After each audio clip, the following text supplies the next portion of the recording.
Hi everyone, welcome to the Tuesday talk show 10 minutes to achieve wellness with our experts and myself Dr. Vachini Bhatt.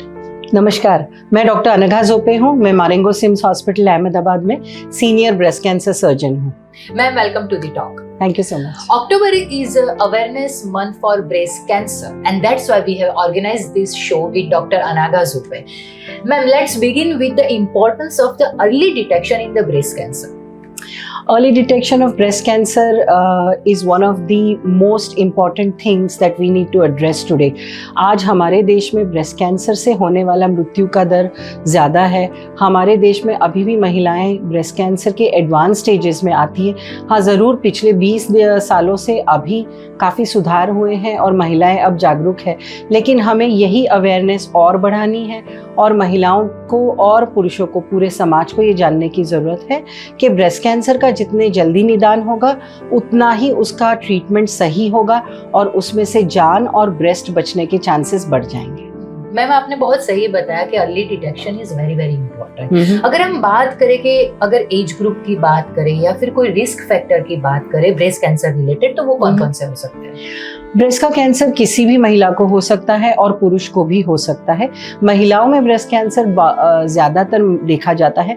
जब 100 से 125 महिलाओं में breast cancer होता है तब एक पुरुष का केस जो है ब्रेस्ट कैंसर का देखा जाता है। महिलाओं में हमारे देश में सबसे ज़्यादा केसेस जो है 40 और 50 के दशक में देखे जाते हैं, परंतु बहुत छोटी उम्र में भी ब्रेस्ट कैंसर देखा जाता है और अभी छोटी उम्र की महिलाओं में, यंग महिलाओं में ब्रेस्ट कैंसर का प्रमाण जो है वो थोड़ा बहुत बढ़ रहा है। इसके सिवाय जैसे जैसे एक स्त्री वृद्ध होती जाती है या उनकी उम्र बढ़ती जाती है तो उनकी अपनी ब्रेस्ट कैंसर होने की वैयक्तिक रिस्क जो है वो बढ़ती जाती है। अच्छा, अगर साइंस की बात करें कि कौन कौन से सिम्टम्स और साइंस है जिनके ऊपर से उनको पता चलता है कि now it's a right time to consult a doctor? The most important thing to remember is that early breast cancer में शायद कोई साइंस ना भी हो। इनफैक्ट जब आपको कोई साइंस नहीं है तब अगर आपका ब्रेस्ट कैंसर का निदान होता है तो वो शायद बहुत अर्ली स्टेज में होगा और वो ही प्रेफरेबल है। परंतु इसके सिवाय ब्रेस्ट के अंदर अचानक से दिखने वाली एक गांठ जो बढ़ रही है, जिसमें दर्द नहीं हो रहा है, जो इरेग्युलर है, जो शायद स्किन को या पीछे के चेस्ट वॉल को चिपकी हुई है, बगल के अंदर गांठों का मिलना, ब्रेस्ट की जो निपल होती है या डिटरी जिसको कहते हैं उसका अंदर की तरफ खींचा जाना, ब्रेस्ट के निपल में से खून का प्रवाह होना, ये सारे ही ब्रेस्ट कैंसर के लक्षण हो सकते हैं। तो ये लक्षण जानना बहुत ही जरूरी है ताकि कोई भी महिला को कभी ऐसे लक्षण दिखे तो उनको पता चले कि अभी डॉक्टर को दिखाना पड़ेगा।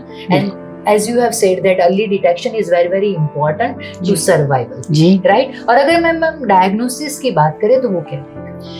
ब्रेस्ट का स्क्रीनिंग और डायग्नोसिस दो अलग पद्धतियां हैं। ब्रेस्ट स्क्रीनिंग तब किया जाता है जब आपको कोई भी किसी भी तरह की शिकायत नहीं है और आप सिर्फ यही जानना चाहते हैं कि आपकी ब्रेस्ट क्या नॉर्मल है।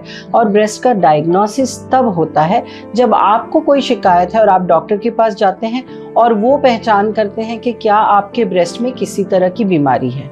ब्रेस्ट स्क्रीनिंग की 3 मुख्य पद्धतियां हैं। ब्रेस्ट की खुद जात तपास करना, तबीब या डॉक्टर के पास जाके ब्रेस्ट का क्लिनिकल एग्जामिनेशन करवाना और ब्रेस्ट का इमेजिंग स्टडीज करवाना। इमेजिंग स्टडीज में सबसे अग्रगण्य और गोल्ड स्टैंडर्ड ब्रेस्ट का मैमोग्राम है जो 40 की उम्र के बाद की स्त्रियों में किया जाता है और स्क्रीनिंग में ये 40 में पहली बार होता है और 40 के बाद में। हर स्त्री की वैयक्तिक कैंसर होने की जोखिम या रिस्क कितनी है ये फाइंड आउट करने के बाद में डॉक्टर्स आपको बताएंगे कि क्या आपको हर साल मैमोग्राफी की ज़रूरत है, क्या आपको 2 साल में या 3 साल में ज़रूरत है।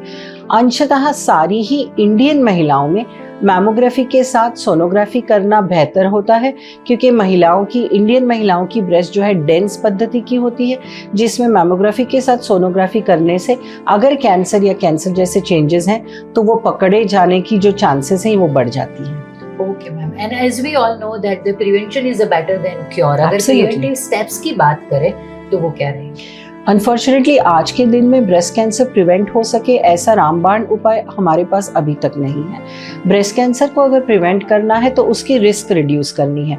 मैं जो आपको कह रही हूँ कि हर महिला की वैयक्तिक ब्रेस्ट कैंसर होने की रिस्क, यही बात बताता है कि हर स्त्री की ब्रेस्ट कैंसर होने की रिस्क अलग होती है और उसके मायने अलग होते हैं।